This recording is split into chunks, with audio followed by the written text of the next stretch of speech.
No livro Compassionate Leadership, os autores Rasmus Roga e Jacqueline Carter trazem uma série de dados sobre a percepção de colaboradores e líderes da importância da compaixão para a criação de um ambiente psicologicamente seguro. Funcionários que são liderados por lideranças sábias, compassivas, ou que tenham as duas qualidades, apresentam maior engajamento e menos estresse. De acordo com o livro, a satisfação no trabalho é de 35% maior sob líderes sábios, 34% maior sob líderes compassivos e 85% maior quando há as duas qualidades juntas, lideranças sábias e compassivas. O comportamento organizacional é 31% maior quando há líderes sábios, 33% maior sob lideranças compassivas e 61% maior sob líderes sábios e compassivos. Já casos de síndrome de burnout são 25% menor sob líderes sábios, 22% menor sob lideranças compassivas e 64% menor sob lideranças sábias e compassivas. Então, pelo lado do alto comando, líderes que se classificaram mais alto em compaixão também relataram 63% menos esgotamento, 66% menos estresse e incríveis 200% menos intenção de sair de sua organização. Além disso, também sentiram mais confiança em sua própria capacidade de liderar os outros e relataram estar mais sintonizados com seus liderados com mais frequência. A segurança psicológica proporcionada por lideranças compassivas é um elemento fundamental da cultura da inovação. Uma pesquisa feita pela GUP, plataforma de recrutamento online, que ouviu 500 profissionais de RH de todo o Brasil, indica que 54% dos entrevistados acreditam que a segurança psicológica será um dos principais indicadores de recursos humanos no futuro, ao lado do indicador de sustentabilidade, diversidade e inclusão. Com certeza, a nossa convidada de hoje ela faz parte desse grupo. Cristiane Berlink, Chief Human Resources Officer na OLX Brasil, recentemente participou de um curso em Yale University sobre a ciência do bem-estar. Possui experiência em liderança regional de grandes equipes, com o objetivo de alcançar resultados e deixar legados, transformando as organizações para serem mais centradas nas experiências com os colaboradores. Passou boa parte da sua trajetória na IBM Brasil e IBM Latam, onde desbravou o universo de mulheres na tecnologia.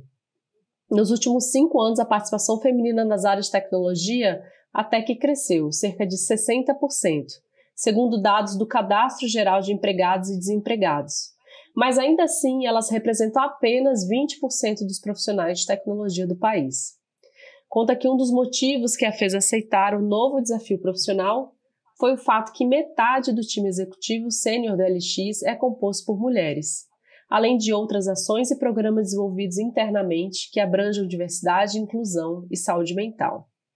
Então, para nos falar um pouco mais sobre a sua experiência, projetos, inspirações e também sobre a OLX, vamos receber Cristiane Berlink, graduada em Engenharia de Produção com MBA em Finanças Corporativas, MBA Executivo na Fundação Dom Cabral e estudante da Singularity University. Seja muito bem-vinda, Cris. Obrigada, Karine. É um prazer estar aqui com você hoje e com todos os nossos ouvintes. Cris, vamos começar então com a sua frase inspiradora, chamada "Se nada muda, nada muda". Então, eu queria pegar um pouquinho esse gancho.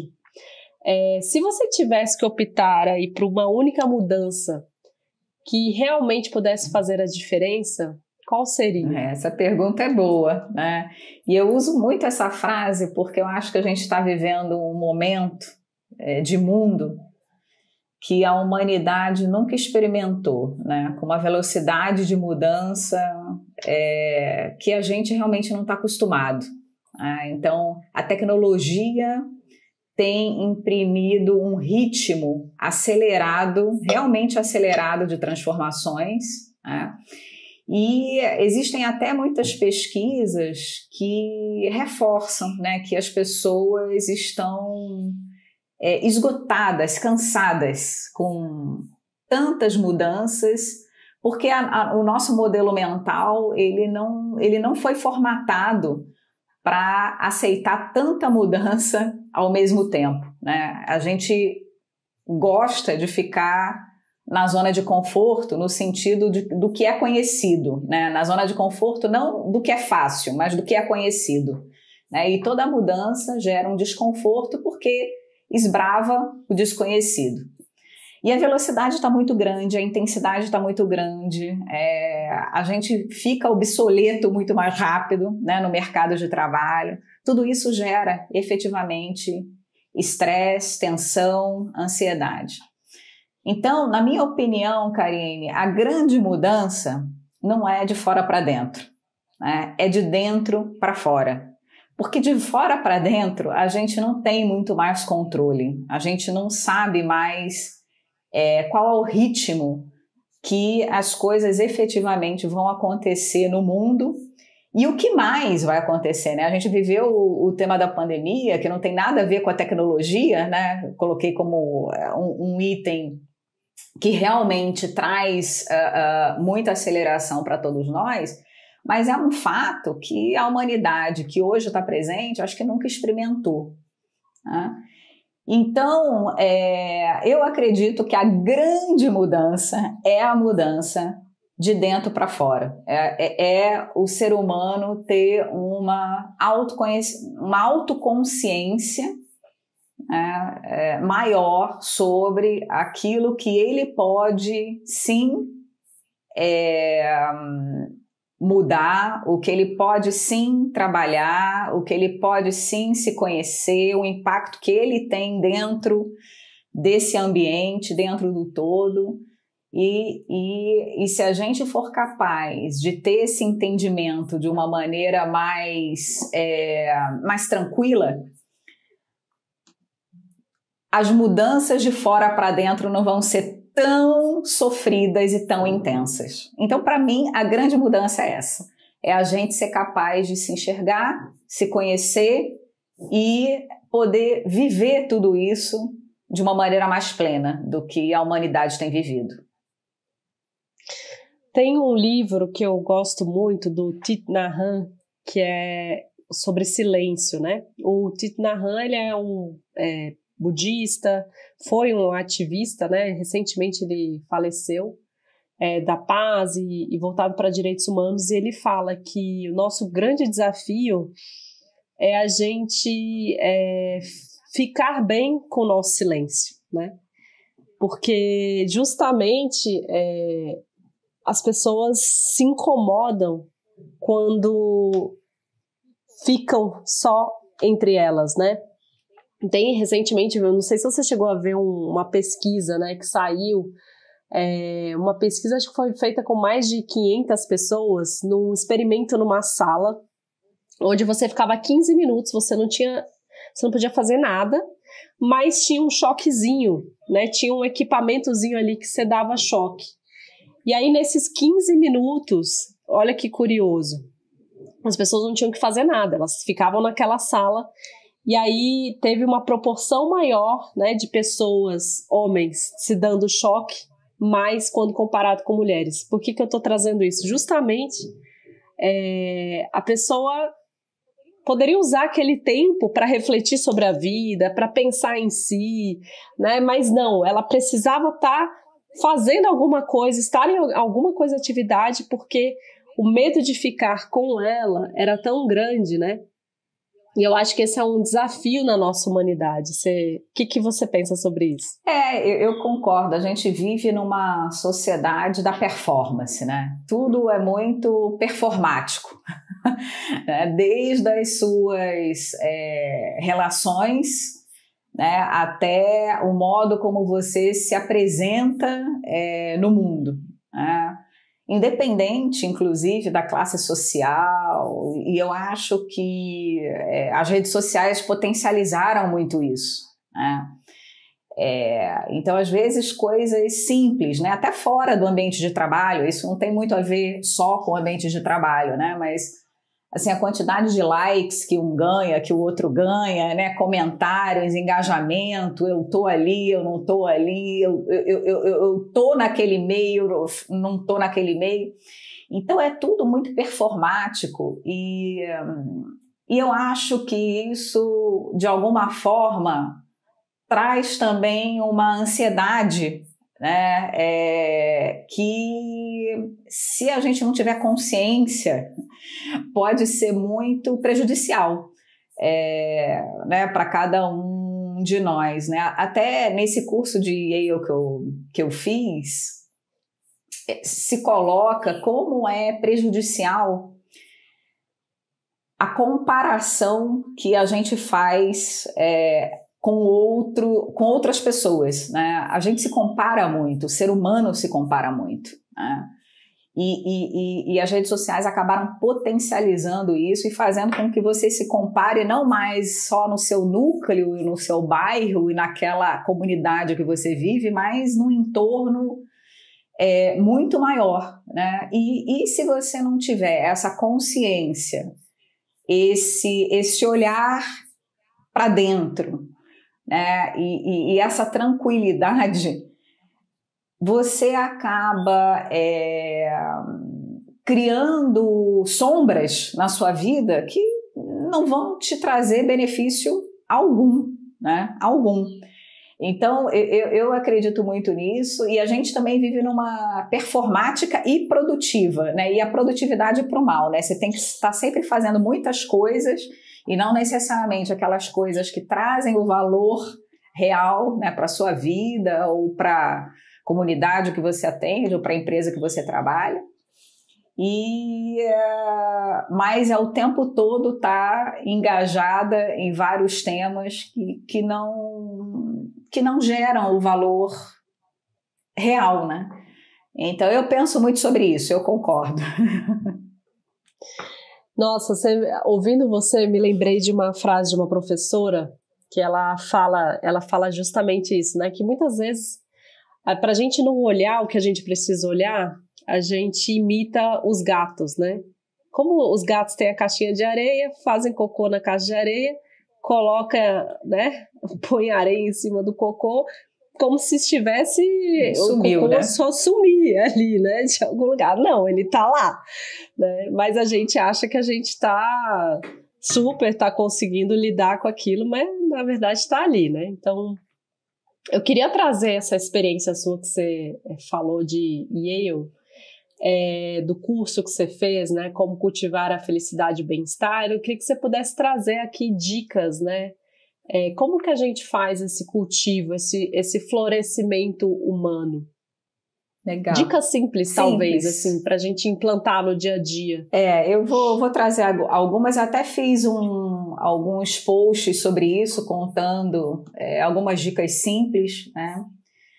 Tem algumas que são bem conhecidas, né, Karine? Assim, exercício físico, né? Um olhar cuidadoso para a sua alimentação e para a nutrição, né? Que tipo de combustível você coloca dentro do seu corpo, né? Toda a parte de descanso e sono, né? Muitas vezes as pessoas acham que legal, eu durmo 3 horas por dia e estou bem. Isso, em algum momento, o corpo vai cobrar o preço disso, né? Porque não tá tudo bem dormir só 3 horas por dia, né? Então, toda a parte de descanso e um ócio até, né? Ter momentos de ócio e pausas para você efetivamente retomar com mais criatividade, mais produtividade. E dicas que muita gente já sabe, mas é sempre bom reforçar também. Então, por exemplo, aonde você investe seu tempo? O seu tempo, você investe em quê? Você investe para te nutrir com pessoas, né, que vão te trazer pensamentos positivos, conexões positivas, ou que vão te sugar, né? Ou que vão tirar a energia de ti, né? Você investe o dinheiro que você tem fazendo o quê? Né? Comprando de uma maneira desenfreada ou investe em tendo experiências, né? Boas relações, boas conversas, né? Saindo para tomar um chopp, um vinho, viajando. Como você investe, né? Tempo e até recurso financeiro que você tem, né? Que está provado por vários estudos, né? Que quanto mais tempo você investe em experiências e dependendo do seu recurso financeiro, né, a proporção que você investe em experiências, isso te traz felicidade e bem-estar. Isso te conecta ao longo da vida com as suas memórias, né, com aquilo que realmente faz sentido na vida, né, que são as relações e essa construção coletiva, né. Outras dicas que o curso me deu, que para mim essas não eram tão óbvias, né? Que o ser humano faz muita comparação, né? E que essas comparações, elas trazem ansiedade, sim. Elas trazem um sentimento de que nunca tá bom, de que você nunca tá bom. Mas se você se compara com você mesmo, né? Se hoje eu sou melhor do que eu era ontem, e se eu tenho como objetivo amanhã ser melhor do que hoje, isso é legal, porque você sempre tem a ambição de evoluir, evoluir como ser humano mesmo, né? Mas se você traz uma ambição que ela não é uma inspiração para você, eu acho fulano muito inteligente e me inspira ser tão inteligente como ele. Então eu vou estudar, isso é bacana, a inspiração é bacana, mas a comparação, ela te detona, né? Ela traz para um lugar de que nada do que eu tenho é suficiente, nada do que eu sou é bom o suficiente, né? Então você sempre olha para o copo sob a perspectiva vazia, né? É como sair dessa mentalidade de escassez e para uma mentalidade de abundância, né? Porque, óbvio, todos nós temos histórias, experiências, né, de vida muito diferentes. Então, é até injusto com a gente mesmo a gente se comparar com os outros. Porque não são medidas comparáveis. A gente não está comparando bananas com bananas, né? A gente está comparando coisas muito diferentes, né? Exatamente. A gente só pode se comparar com a gente mesmo ao longo da nossa evolução. Muito bom. Eu queria pegar um pouquinho, então, agora a gente abriu aqui trazendo vários números também, falando sobre liderança compassiva, como a gente cria esses ambientes mais seguros psicologicamente. E você, né, tá numa posição extremamente relevante e importante dentro da LX. Como que você vê a importância, né, de um tema como desenvolvimento de lideranças mais compassivas sair do âmbito do RH e realmente atingir uma cultura, de fato, na empresa que seja segura, né, psicologicamente, e que a gente possa realmente florescer e desenvolver pessoas para que elas atinjam aí o potencial máximo delas?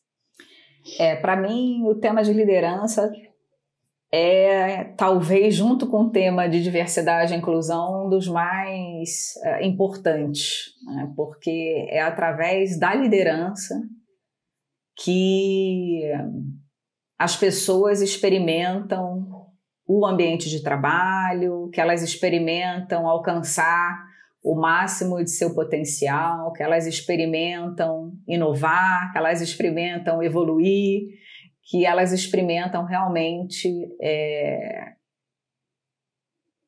estarem completas, né, dentro daquele ambiente. Então, sem dúvida nenhuma, é fator crítico de sucesso em qualquer organização.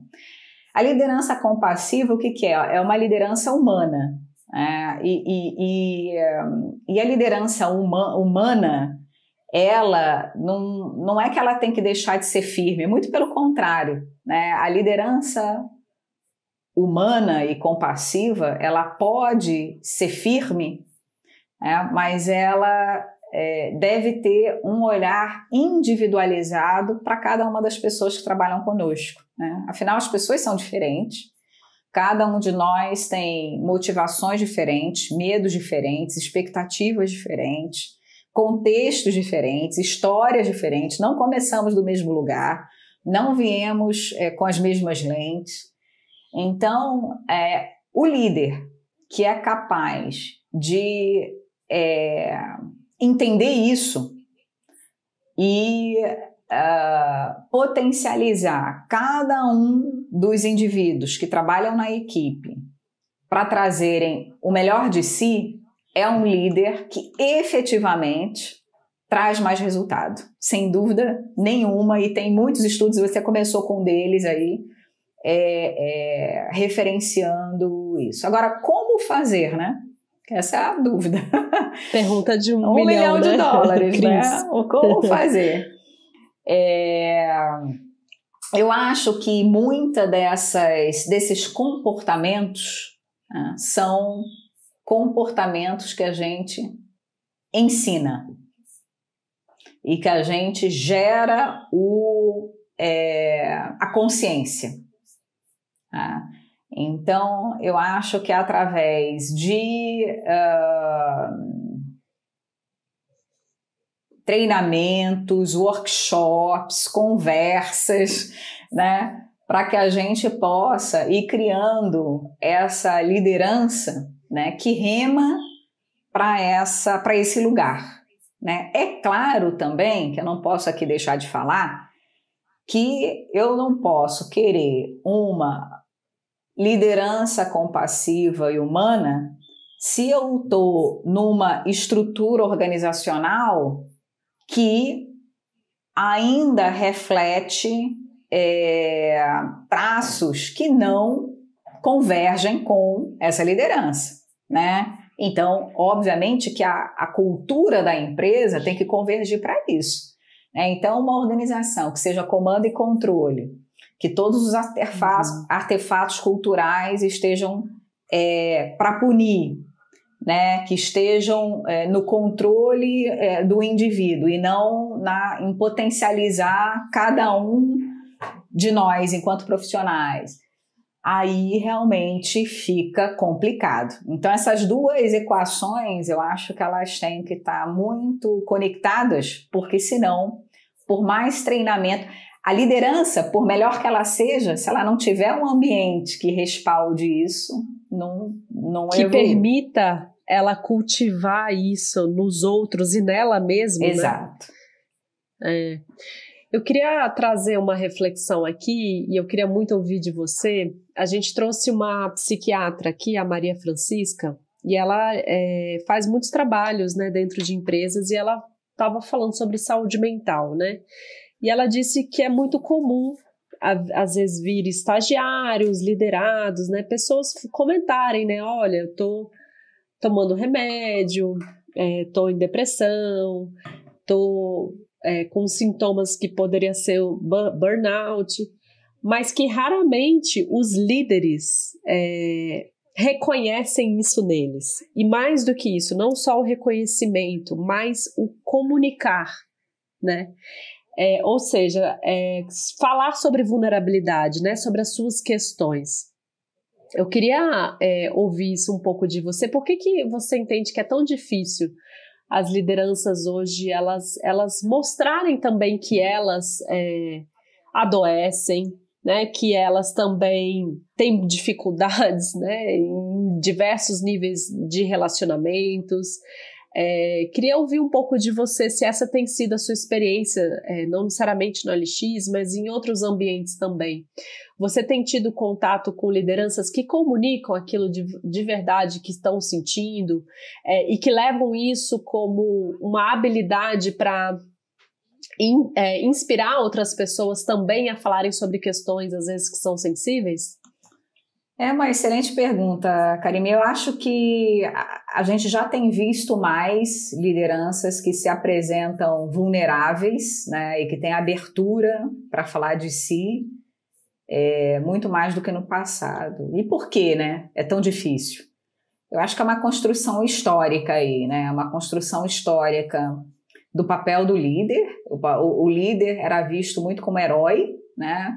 Era visto como aquela pessoa realmente inatingível, que não falha, que não erra, que não tem problema, que está acima de todos, né? Isso durante muito tempo foi a construção dentro das organizações. Então, desconstruir isso leva um tempo, né? E a nossa educação também, né? Até fora das organizações, quando a gente para pensar como essas pessoas que hoje estão na posição de liderança foram educadas, a gente entende o porquê que é tão difícil, né? É difícil porque muitos de nós, a gente não podia chorar, a gente não podia mostrar medo, a gente não sabe lidar com emoção. O ser humano, ele tem uma dificuldade de reconhecer o que eu estou sentindo agora. Calma aí. O que tá acontecendo com o meu corpo, né, sob esse estímulo? Eu estou triste, eu estou feliz, eu estou tensa, eu estou ansiosa? O que eu estou sentindo? A gente não fala sobre emoção na nossa educação, né? A educação infantil não fala sobre isso. Isso é algo interessante. E muitas vezes, quando os nossos filhos sentem alguma coisa, a gente minimiza aquilo, né? Ah, isso não é nada. Ah, né? Vai passar. E não sei se isso é a melhor resposta, sabe? Eu acho que a gente saber acolher o que a gente sente, saber nomear os sentimentos que a gente tem, saber reconhecer e, a partir daí, mover e ir para um próximo estágio, cara, isso é muito importante. Isso faz parte de uma evolução até, né, do profissional como um todo. Mas eu acho que a nossa criação, a nossa cultura, como a gente foi educado, acho que não permitiu isso. E por isso que eu acho que é tão difícil da gente fazer essa mudança, né, com um avião voando, digamos assim. Acho que você trouxe uma coisa super interessante sobre os sinais do nosso corpo, né? Como a gente está anestesiado nessa cultura da performance, né, do excesso de informação, a gente não está ouvindo, né? Não está não só ouvindo as nossas emoções, mas também esses sinais, né? Então, antes, por exemplo, óbvio, da gente chegar num burnout, a gente já teve diversos sinais que a gente anestesiou, né? A gente negligenciou, né? Então, isso que você falou é muito importante, assim, o nosso corpo, ele é um templo sagrado, né? E a nossa cultura, a gente faz isso com crianças, você falou bem, e a gente também não aprendeu a reconhecer isso, né? É verdade. E sabe uma coisa que eu falo muito e que eu aprendi ao longo da minha vida, Karine, é que um grande líder é o líder que investe tempo em se conhecer primeiro. Uhum. Porque se a gente se dá e se permite, né, se conhecer, a gente sabe quais são as alavancas que nos desestabilizam, quais são as situações que nos deixam vulneráveis. A gente sabe também qual é o nosso comportamento frente a essas situações.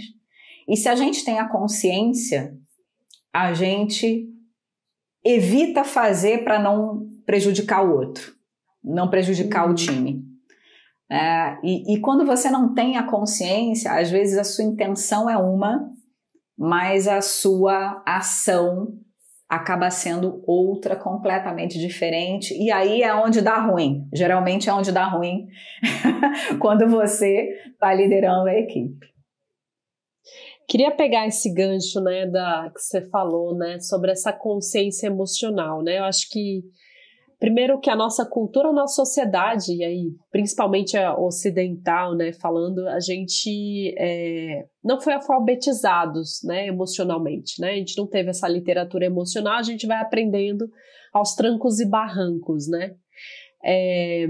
Ao mesmo tempo, a gente está falando que né, nesse momento de se valorizar cada vez mais as soft skills, né, essa consciência, né, essa busca pelo nosso autoconhecimento, reconhecimento desses gatilhos que você falou, das nossas questões, cuidar para não distorcer, né, em função dessas lentes, como você falou, cada um está enxergando aquilo de uma maneira com a sua própria ótica, né, a partir dos seus valores, da sua história. Mas ainda quando a gente olha os processos seletivos, né, de maneira geral, ainda há um peso muito maior, né, nas qualificações técnicas, né, nas questões de hard skills, né. Como que você vê esse cenário? Você acha que está mudando mais dentro do processo seletivo, dentro da cultura das organizações? Você acha que essa sabedoria emocional ela está sendo mais valorizada ou não? Você acha que ainda, na prática, no final das contas, eles vão ver se você tem esse pré-requisito específico aqui que seria realmente para usar para aquela função, ou você vê que outras questões mais relevantes estão sendo colocadas e apreciadas também para a contratação? Eu acho que tem evoluído, mas eu acho que a maioria das organizações ainda não chegou lá, né? Eu vejo como hoje um dos skills mais importantes quando um profissional é contratado, na verdade são dois, na minha opinião, né? Número 1, capacidade de aprender, que hoje o que você sabe amanhã não vai servir para muita coisa, né? Então você tem que ser um eterno aprendiz de fato, né? E ter essa curiosidade como parte do seu perfil, porque se você tem essa curiosidade, você vai correr atrás, você vai se capacitar e a parte técnica vai vir à medida que você for necessitando disso ao longo da sua carreira. Independente de qual seja a sua carreira, todas as carreiras têm uma parte técnica, né? Então eu acho que essa parte de ser curioso e ter a capacidade de aprender, para mim é um skill fundamental. E eu escuto muitas organizações focando nesse perfil específico, tá? E a outra esse fit cultural, né? Que será que esse profissional se conecta com os valores que a organização acredita? Também vejo muitas organizações trabalhando e focando nesse fit cultural, além do skill técnico, né? Porque no final do dia, se os valores forem muito diferentes, né, vai ser um perde-perde, né, para a organização e para a pessoa. E na verdade não é que a pessoa não está no fit da organização, né? Às vezes a organização não está no fit da empresa e a gente tem que mudar a organização não está da pessoa, a gente tem que mudar esse mindset, né? Achar que só a pessoa que está fora, né? Não, às vezes a organização não é para mim e está tudo bem, Exatamente. Né? Mas eu vejo uma evolução nesse caminho. Cris, me conta um pouquinho da sua jornada, né? Quando a gente contou um pouquinho de você, né? Você, na sua carreira, né, como mulher dentro de ambientes predominantemente masculinos, né? Empresas de tecnologia de maneira geral são ainda muito masculinos quando a gente olha ainda a alta liderança, conselhos, né? Mais ainda. Né, para você chegar onde chegou, eu queria que você contasse um pouquinho, sei lá, táticas, dicas, né, como que você conseguiu vencer essas barreiras, né, que a maioria das mulheres não consegue passar. E é interessante essa pergunta, né, porque às vezes acho que as pessoas às vezes idealizam um pouco, ela conseguiu chegar em cargos muito importantes, né? Relativamente jovem, né? Assumi minha primeira posição de diretoria antes dos 40 anos, numa empresa multinacional, tal. Mas é interessante porque, assim, eu tenho consciência de que eu sofri assédio, né, sexual, moral. Eu sofri microagressões, né, no contexto diário de trabalho. Eu me senti desvalorizada em muitas ocasiões, senti que eu era menor do que meus colegas em outros, né? Então, e tenho a síndrome do impostor até hoje, Karine. Isso eu não consegui me livrar. Isso não muda, né? Isso não muda. Olha, se tiver alguma mulher que sentar aqui e falar, olha, eliminei isso da minha vida, minha filha, me passa as dicas aí, né? Então, eu sempre, num primeiro momento, acho que eu não vou dar conta, até sentar na cadeira e falar, tá, eu vou e vamos lá. Então, assim, dicas que eu posso dar. Primeira delas é em frente. Em frente. Seja vocal. Né? É difícil? Eu sofri assédio sexual na primeira empresa que eu trabalhei, era uma empresa de estágio, e aquilo foi tão forte para mim que eu falei, eu não posso ficar nem mais um minuto aqui.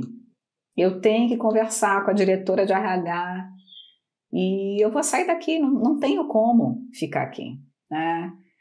Não condiz com os meus valores, eu não vou estar plena. E foi isso que eu fiz. Eu denunciei, né? Enfim, e saí da empresa. Era um estágio.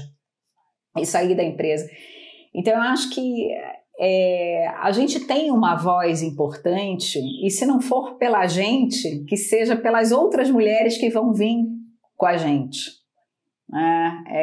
Então, eu também, durante muito tempo, ri de piadinha que não fazia sentido, né? E me agredia. Então, em algum momento, eu falei, não vou mais rir e vou falar que eu não concordo com aquele tipo de postura. Né? Então, aos poucos, com maturidade e às vezes até sentindo medo, mas fazendo, as coisas, eu ganhei mais confiança de seguir adiante. Acho que essa é a primeira dica. A segunda dica se apoie em outras mulheres, né? Eu acho que hoje existe uma rede super bacana de apoio de muitas de nós, né? E a gente deve usar essa rede a nosso favor. É muito importante que a gente se apoie uma nas outras e a gente vá trabalhando e abrindo espaço, né, para as outras mulheres poderem ocupar seus espaços. Né? E a terceira conversem com homens sobre isso. Né? Eu acho que, como hoje a gente, na maioria das organizações, a gente não tem ainda na liderança sênior mulheres, a gente precisa da conscientização dos homens para que esse movimento efetivamente aconteça. Então, se a gente não chamar eles para conversa, a gente não avança. A gente realmente não avança. Então, chame eles para conversa, conte o porquê que isso é importante, né? Mostre dados. E tem muita pesquisa bacana, né? A gente não tira lugar de ninguém. A gente cresce enquanto sociedade, né? A gente evolui enquanto sociedade. E eu acho que essa consciência traz resultados absolutamente impactantes. Então, 3 dicas aqui simples: não tenham medo, vai com medo mesmo. No primeiro momento é ruim, mas vai. Segundo, mentoria e rede de apoio de mulheres. Hoje é lindo ver, é realmente maravilhoso ver. E terceiro, chame os homens para conversa, porque eles podem fazer muita diferença, né? Eu acho que esses 3 pontos que você trouxe são muito importantes, né? Realmente a rede de apoio ela faz toda a diferença, né? Para sustentar e acolher, né? As mulheres e trazer os homens como aliados, né? Você falou isso. Se eles estão na alta liderança, né? Se eles estão em cargos mais estratégicos de poder, a gente precisa convidá-los, né, para essa roda, precisam fazer parte, até porque eles também sofrem, né? Se a gente for olhar essa estrutura patriarcal, ela não é boa para ninguém, né? É claro que os homens historicamente estão se beneficiando mais em termos de acesso a poder, recursos e tudo mais, mas há um custo emocional muito grande, né? Tem muitos homens que não se enquadram nesse perfil de homem, né, que a gente ainda valoriza na nossa sociedade, né? Então, e sem contar essa conexão, essa afetividade também com crianças, né, com a amorosidade, né? Então, a não expressão das emoções, enfim. Esse aí é um capítulo à parte que a gente deveria explorar isso, só um episódio só para isso. É verdade. Mas eu queria trazer um pouco então agora da experiência sua com a LX, né, como está sendo. A LX ela tem esse slogan, né, de ser uma plataforma feita por pessoas e para pessoas. Queria que você pudesse contar como que você tem experienciado isso dentro, né, da OLX, como que a gente vai construindo dentro da organização essa jornada com mais intencionalidade, né? Nas nossas ações, nas nossas atitudes, nas nossas práticas. Aí eu estou falando em termos de diversidade, né? Estou falando em termos dessa criação dessa cultura mais segura psicologicamente. Queria que você pudesse contar um pouco para a gente o que você tem visto e aprendido e colocado a mão na massa para fazer isso acontecer dentro da OLX. Legal, bacana. Estou na OLX Brasil desde janeiro, então completando aí os meus primeiros meses, e eu estou muito bem impressionada por uma característica que eu acredito muito, que é uma característica talvez que seja a principal e que todas as outras acabam vindo a reboque, né? Que é o seguinte: eu acho que a empresa ela tem muito no DNA a questão de co-construção. Então, nenhum dos profissionais se sente o todo-poderoso, dono da verdade, especialista máximo, senhor pleno, que vai trazer um pacote de ferramentas e algo revolucionário. Já pré-estabelecido que vai fazer. Então, é tudo muito conversado, construído, entendido e debatido, e isso é muito legal. É muito legal porque as decisões elas são tomadas com base num coletivo maior, que não é de meia dúzia de profissionais, né? E isso faz diferença, porque as pessoas se sentem representadas, sentem que tem voz, sentem que a empresa evolui naqueles pontos que são importantes para o indivíduo, se sentem representados, enfim. Então, tem uma série de características que conectam com isso. Então, a gente faz muita pesquisa, faz muito focus group, muito debate para a construção de ações para a evolução da empresa. E tem uma outra característica que eu acho que também ajuda nessa co-construção, que é transparência, né? Então, a transparência de você poder perguntar aquilo que você quer perguntar, de você aprender do rumo da empresa, da estratégia da empresa, de como a empresa está evoluindo, de qual é o meu pedaço desse todo, também é muito impressionante para mim, Karine, porque eu acho que esses dois elementos, eles são os elementos primordiais para a gente ter um ambiente seguro, um ambiente onde as pessoas possam se sentir plenas, um ambiente onde a gente tem a representatividade, onde a gente tem inclusão, onde a gente escuta vozes, e é onde a gente faz ações que têm intencionalidade sob a ótica de negócio e sob a ótica do indivíduo. Tá? Então, eu acho que esses ingredientes são fundamentais para esse ambiente de segurança psicológica que você menciona. E a OLX, ela adotou, né, o Remote First, né, que é o apelidado Tá Por Onde, nessa volta da pandemia. A gente trouxe aqui num dos episódios o Rafael Torales, né, que ele é do movimento Officeless. E ele fala que, né, o importante mesmo é o People First, né, dando às pessoas o poder de escolher como e onde trabalhar.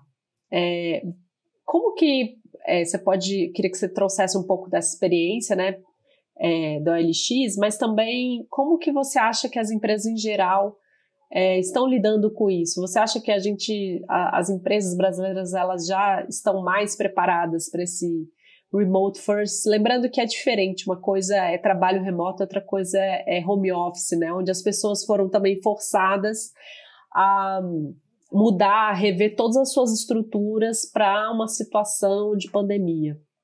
Mas eu queria que você pudesse contar, você estava falando um pouco dessa cultura, né, da transparência, da colaboração, da humildade, né, onde assim, sempre há caminhos, né, para a gente aprender mais.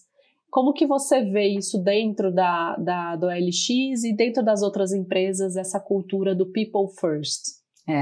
No caso da OLX, né, olha que interessante como é que foi feita a decisão do remote first, né? A gente perguntou para as pessoas, né? Nós somos uma empresa de plataforma, né? É uma das maiores empresas do Brasil de compra e venda digital. E a maioria dos nossos profissionais são profissionais de tecnologia, né? Com skill de tecnologia. Então, a gente perguntou para as pessoas o que faz sentido para vocês quando a pandemia acabar, quando a gente puder voltar aos escritórios, né? É remoto, completamente remoto? É remoto primeiro? O que quer dizer remoto primeiro? Né? Que as pessoas podem ir até 2 vezes por semana ao escritório, né?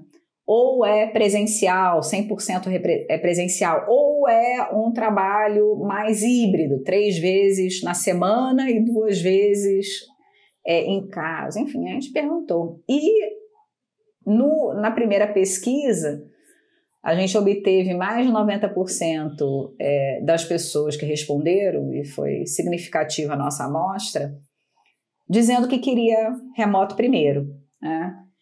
E foi nessa direção que a gente construiu todo o nosso planejamento, né? De volta, a gente abriu os escritórios, se não me engano, foi no início de abril, e a gente fez um trabalho com a liderança. Porque a liderança tem que estar muito preparada para isso, né? Porque efetivamente o modo de trabalho ele muda. Será que as pessoas, né, a liderança, todos os medos que a gente tinha, né? Será que a liderança vai querer que todo mundo vá 5 dias no escritório e vai querer voltar como era, né? Será que as pessoas vão querer os 5 dias? Como será que vai ser? Será que a gente vai fazer reuniões que a gente poderia fazer online no escritório? Enfim, então a gente debateu muito sobre as nossas vulnerabilidades e como a gente poderia instrumentalizar a liderança para poder lidar com essa nova realidade da melhor maneira possível.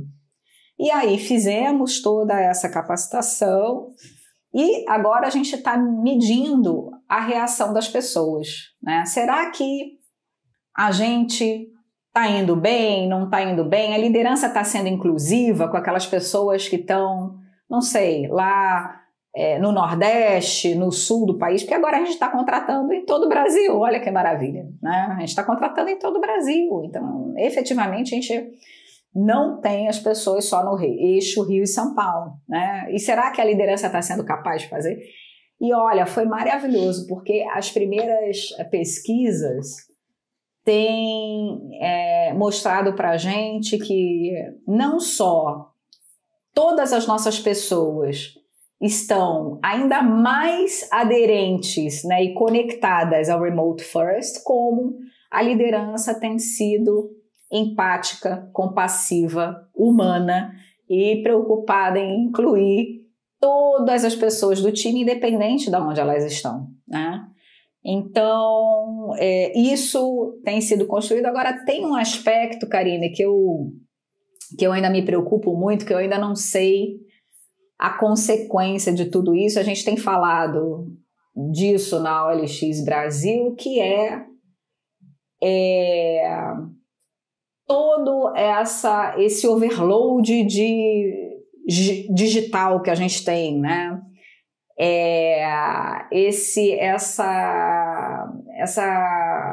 A necessidade da gente fazer pausas, né? Porque você está sempre conectado, né? Você tem muita distração digital, né? Então a gente ainda tem se aprofundado nesse tema, porque obviamente isso vem com a evolução desse modelo, porque o que a gente quer é que esse modelo seja bem sucedido em todas as esferas, inclusive na esfera da saúde mental, da comunicação, da produtividade, da boa produtividade, entendeu? Então isso a gente tem começado a estudar mais para ver como a gente potencializa a comunicação assíncrona, só faz comunicação síncrona quando necessário. Isso a gente ainda está construindo e se aprofundando. Uhum. E eu acho que tem isso muito a ver com esse ambiente de conversa, né? Você trouxe isso muito na sua fala, né? Acho que é a comunicação.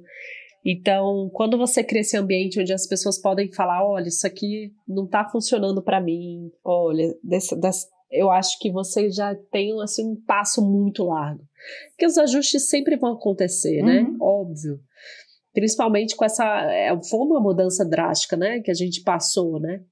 E eu acho que outra coisa que você falou foi a intencionalidade, né?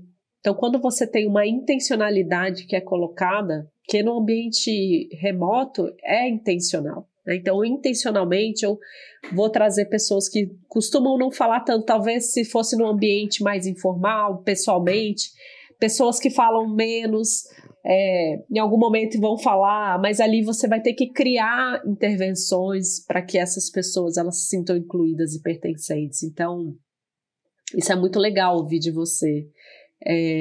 Que vocês já têm, pelo menos, uma estrutura, né, que permite, eu diria, essa fundação para ir construindo e refinando, que acho que toda organização está, acho que nesse estágio, né, como vocês trouxeram da OLX. E aí eu queria trazer, acho que uma outra pergunta, que é sobre os gaps, né, das mulheres na tecnologia. E a OLX aí recentemente abriu um programa de estágio, né, especialmente para elas. Eu queria ouvir um pouco. Eu tenho uma história, né, também estudando mais ou menos 10 anos aí, eu tenho me aprofundado nesse tema de mulheres na tecnologia, né, fundei 2 organizações que ajudam a ter mais inclusão de mulheres no setor de tecnologia, que foi a Maria Lab, a Ampuit. E queria ouvir um pouco de vocês, como que vocês estão fazendo essa inclusão efetiva das mulheres nesse setor que é tão estratégico, tão relevante, mas ainda assim existe um gap estrutural enorme, né? Para a gente, de fato, ter mulheres atingindo não só posições de alta liderança, mas também se formando, né, nesses cursos de STEM. Sim, tem gap de profissionais, né, independentes, homens e mulheres, então já começa com esse desafio, né, Karine? Então já tem um desafio de preparar de preparar os profissionais, né? Porque já está provado que a quantidade de demanda, né, de empregos que a gente vai ter nos próximos anos não condiz com a quantidade de pessoas que vão se formar nos cursos que geralmente as empresas buscam, né, em tecnologia. E a gente tem o gap, que aí é muito acelerado e é interessante, né, porque as mulheres estão mais nas universidades. Existem mais mulheres nas universidades do que homens. Mas em tecnologia, nos cursos de tecnologia, é quase 1/5, né? 1/5 de mulheres e 4/5 de homens. Então, é uma relação muito desproporcional. Então, efetivamente, a gente tem que fazer algo com isso, né? Então, acho que começa, primeiro, criando metas, né? Medindo isso dentro da empresa, né? Não só a quantidade de mulheres, mas também quantidade, por exemplo, de pessoas pretas, negras dentro da nossa população. E um programa que a gente fez, que foi bem legal ano passado, foi o programa Geração Elas em Tech, né, que teve como objetivo justamente atrair, desenvolver e empoderar mulheres nesse mercado de tecnologia. Então, em agosto, a gente contratou, depois de um processo seletivo, 12 estagiárias, né? Vivenciaram uma capacitação técnica, né, entre agosto e setembro, foi conduzida pela Digital House, e começaram a jornada conosco na OLX Brasil. Dessas mulheres, a gente já efetivou 4 das mulheres, né, que começaram ainda há pouco. Né? E as outras estão conosco ainda como estagiária. E a gente também pretende esse ano investir em mais capacitação de mulheres, de pessoas pretas. Eu acho que é muito importante que as empresas tenham esse olhar de formação e não só de captura de talentos, né? Acho que isso é fator crítico de sucesso, até para a sustentabilidade da empresa em si, do negócio, né? É uma questão até de um olhar sustentável de negócio. Então, foi bem bacana esse projeto e a gente pretende expandir. Muito legal. Cris, tô aqui com dor no coração, que já deu o nosso horário. Adorei esse papo, acho que ele fluiu muito. Você tem muito repertório aqui para trocar para a gente. Queria que você pudesse deixar uma mensagem final, algo que você ainda sente que precisa falar ou reforçar, e agradecer mais uma vez o seu tempo.